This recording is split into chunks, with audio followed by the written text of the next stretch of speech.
Right. Today we are going to discuss the topic that is angina pectoris.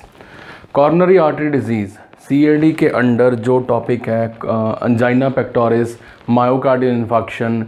तो हमने देखा कि myocardial infection topic में कि मायोकार्डियम लेयर को इनसफिशिएंट ब्लड सप्लाई जो है वो प्रेजेंट होती है, जिसके कारण मायोकार्डियम लेयर के परफॉर्मेंस के ऊपर असर पड़ता है। मायोकार्डियम लेयर की कॉन्ट्रैक्शन जो है वो काफ़ी हद तक कम हो जाती है। तो उसी के साथ जुड़ा हुआ सिम्टम है angina pectoris.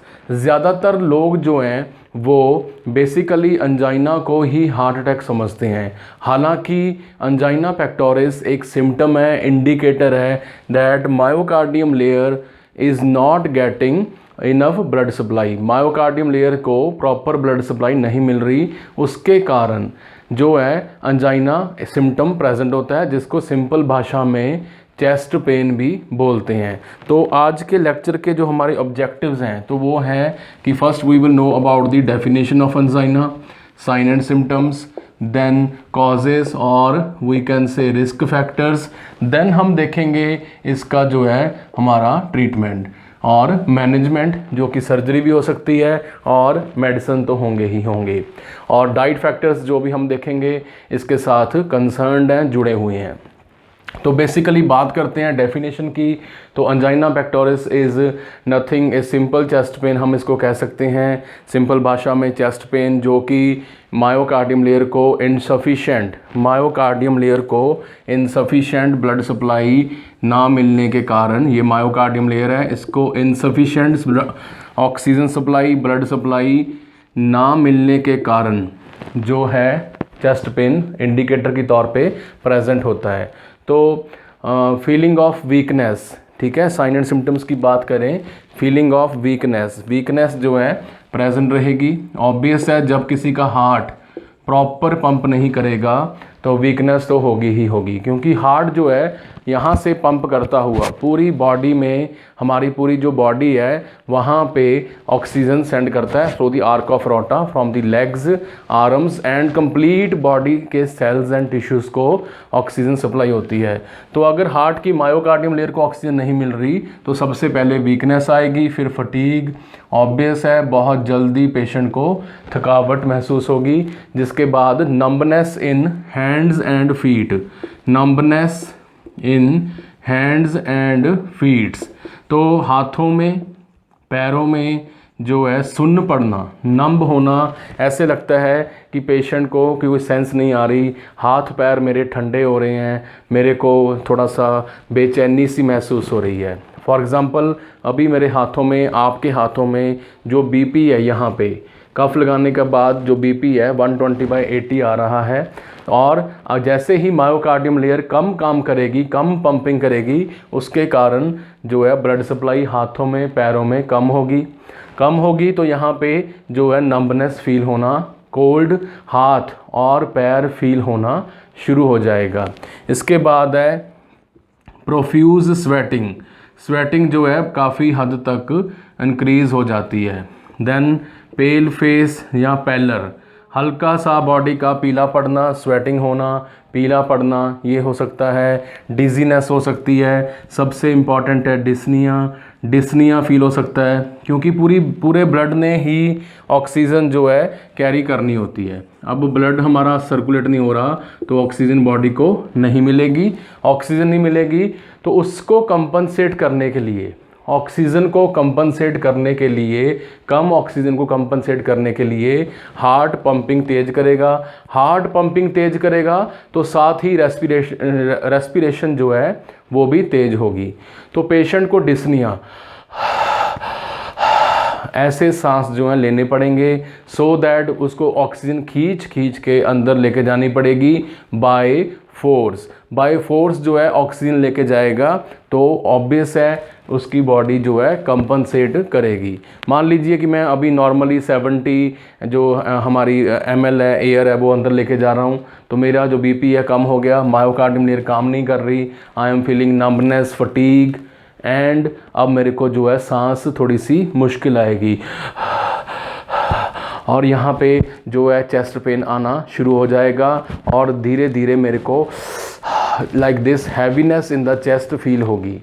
This is a simple indicator. लोग इसको आम भाषा में चेस्ट पेन बोलते हैं। चेस्ट पेन के और भी कई सारे कारण हो सकते हैं, जैसे कि तेज़ तेज़ खाना खाना, हैवी रनिंग, एक्सरसाइज, और कई बार जो अंजाइना है ये ड्रग ओवरडोज, जैसे कि फॉर एग्ज़ाम्पल बात करें हम जो है कोकीन की ओवरडोज के कारण भी चेस्ट पेन हो सकता है।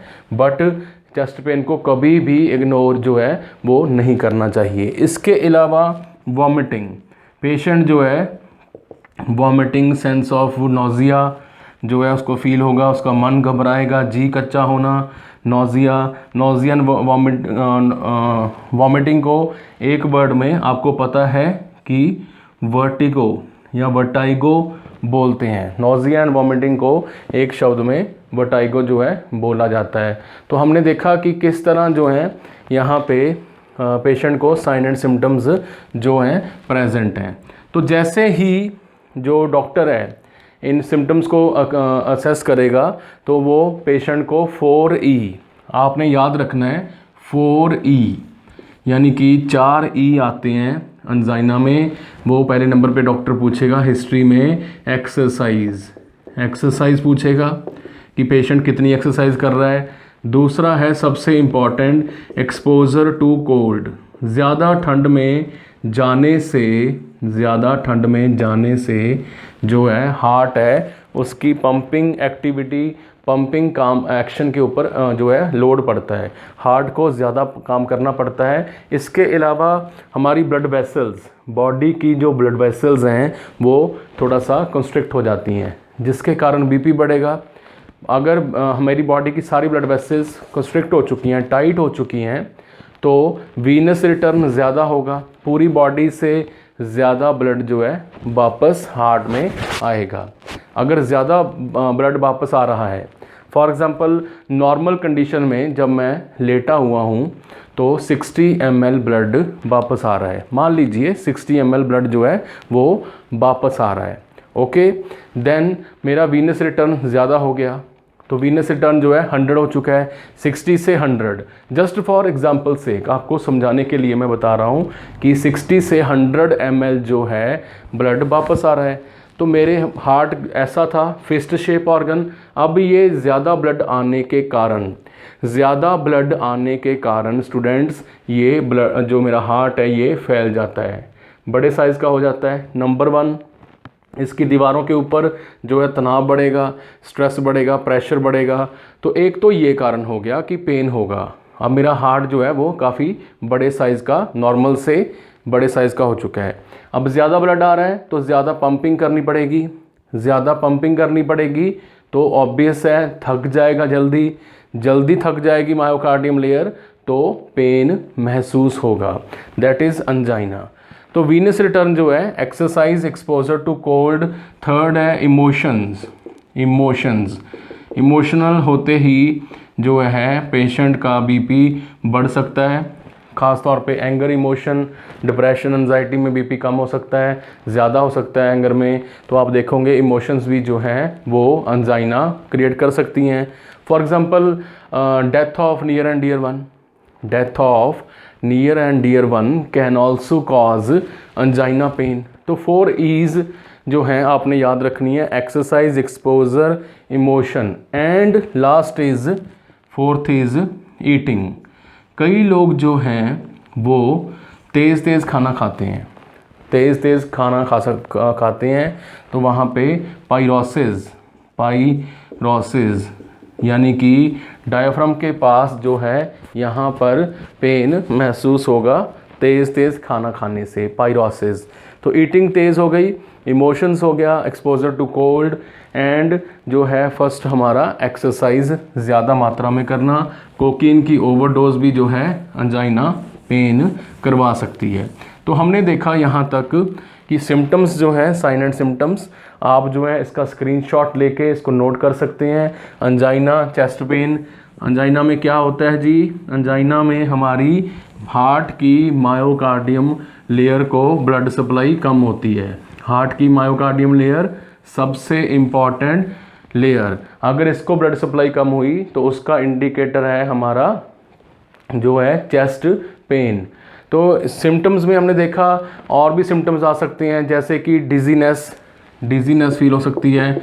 डिजीनेस में जो है चक्कर से महसूस होना, ऐसे ऐसे पेशेंट जो है सिम्टम क्रिएट करेगा कि थोड़ा सा चक्कर सा आ रहा है, मेरे को संभाल लो। ऑब्वियस है वो उसके हाथ पैर ठंडे हो रहे हैं, सांस फूल रहा है, तो वो थोड़ा सा ऐसे शो करेगा कि मेरे को चक्कर आ रहा है। नंबनेस फील हो रही है, नोजिया फील हो रहा है, वॉमिटिंग फील हो रही है, जिसके कारण उसके जो हैं सिम्टम्स देखने को मिलेंगे। तो जब हम बात करते हैं टाइप्स की, तो हम एक न्यू जो है कंसेप्ट यहाँ पे इंट्रोड्यूस कर रहे हैं, दैट इज़ टाइप्स। कॉजेज़ जो है हम देखेंगे अभी, तो यहाँ पे हमने इंट्रोड्यूस किया है टाइप्स में नंबर 1 है हमारा स्टेबल अंजाइना। ओके, तो हार्ट की जो मायोकार्डियम लेयर है, हार्ट की जो, मान लीजिए ये हार्ट है, this is heart and this is the, okay, यहाँ पे जो है लेफ्ट वेंट्रिकल में मायोकार्डियम लेयर थोड़ी सी थिक होती है। This is your myocardium layer, ये आपकी मायोकार्डियम लेयर है। This is your beautiful heart, okay, this is septum. तो यहाँ पे जो हमने इसको जूम आउट किया, हम इसको थोड़ा सा बड़ा बना के समझते हैं। यहाँ से हम मायोकार्डियम लेयर बाहर लेके आए हैं, ये है मायोकार्डियम लेयर का पीस, छोटा सा सैंपल सेक्शन। तो इसमें मायोकार्डियम लेयर के जो रेशे हैं, फाइबर्स हैं, वो प्रेजेंट हैं। अब इसमें जो है कोरोनरी आर्टरी इंट्रोड्यूस हो रही है। कोरोनरी आर्टरी जो है वो अपनी ब्रांच लेके आई है। तो मान लीजिए CAD, coronary artery disease, CAD के अंडर, कोरोनरी आर्टरी डिजीज़ के अंडर, जिस पे हमने अभी लेक्चर बनाए हैं, वो आप वीडियोस में देख सकते हैं। Coronary artery disease, myocardial infection. हमारा डिटेल में लेक्चर बनाने का यही एक मात्र मोटिव है कि आपको 100% क्लियर हो, आपकी मेमोरी में हर एक मैपिंग हो, क्लियर हो कि यार ऐसे होता है, तो हम इसको ऐसे एक्सप्लेन कर सकते हैं, इंग्लिश में एक्सप्लेन कर सकते हैं। रट्टा मार के जो है इमेजिनेशन करके क्लास में बच्चे ज़्यादातर समझते हैं कि ऐसा होता होगा, टीचर्स बोल रहे हैं ऐसा होता होगा, हाँ जी हार्ट है तो उसकी मायोकार्डियम लेयर डैमेज हो गई। बच्चे जो हैं कई बार क्या करते हैं, ओरली सुनते सुनते बोरिंग लेक्चर जो हैं वो उनका माइंड कहीं और चला जाता है, अपनी पर्सनल लाइफ में चले जाते हैं, घर पे चले जाते हैं, घूमने चले जाते हैं कहीं और सपनों की दुनिया में, तो वहाँ पे प्रॉब्लम आ जाती है। तो आपने देखा कि हार्ट की मायोकार्डियम लेयर है, इसमें कोरोनरी आर्टरी में हमने देखा था कि अथेरोस्क्लेरोसिस हुआ पड़ा है, यानी कि प्लाक जो है वो जमा पड़ा है। तो अब हमारा जो पेशेंट है, दिस इज़ पेशेंट, अब ये आराम से जो है लेटा हुआ है, पेशेंट हमारा आराम से जो है लेटा हुआ है जी, ठीक है जी, पेशेंट हमारा लेटा हुआ है। तो जैसे ही रेस्ट पोजीशन पे पेशेंट रहता है, तो उसकी जो मायोकार्डियम लेयर है, मायोकार्डियम जो लेयर है वो यहाँ पे उसको ब्लड सप्लाई मिल रही है। बट जैसे ही ये हमारा पेशेंट है, okay, this is going to run, ये हमारा पेशेंट अब दौड़ना शुरू कर चुका है, डांस कर रहा है, हैवी एक्सरसाइज। तो इसकी जो मायोकार्डियम लेयर है उसको ज़्यादा मात्रा में ऑक्सीजन चाहिए, बट अथेरोस्क्लेरोसिस होने के कारण, प्लाक फॉर्मेशन होने के कारण इसको प्रॉपर ब्लड सप्लाई नहीं मिल रही, और यहाँ पे हमारी मायोकार्डियम इस्कीमिया, मायोकार्डियल लेयर की डेथ होना स्टार्ट हो जाती है। बट पेशेंट को जो है स्टेबल एंजाइना बोला जाता है, क्योंकि जब पेशेंट रेस्ट में है तब उसको कोई प्रॉब्लम नहीं है, स्टेबल है, क्योंकि प्लाक फॉर्मेशन ठीक है, बट ब्लड सप्लाई भी मायोकार्डियम लेयर को रेस्ट पोजीशन में मिल रही है। अब पेशेंट को जैसे ही वो हैवी एक्सरसाइज, डंबल उठाना, running in the park and gym लगा रहा है, हैवी एक्सरसाइज, सीढ़ियाँ चढ़ रहा है, पौड़ियाँ जो चढ़ रहा है, तो वहाँ पे हमारे जो है मायोकार्डियम लेयर की एक्सर्शन होती है, जिसके कारण उसको ज़्यादा मात्रा में ऑक्सीजन चाहिए, which causes pain in the chest. तो पहला था हमारा स्टेबल एंजाइना, देन है टाइप नंबर 2। टाइप नंबर 2 में है अनस्टेबल। नाम से ही पता चल रहा है that it is unstable. Unstable angina जो है वो किसी टाइम भी हो सकता है, और इसका जो है नॉर्मल सबसे बड़ा सिम्टम है that it even occurs during rest. ये जो है रेस्ट पोजीशन में भी हो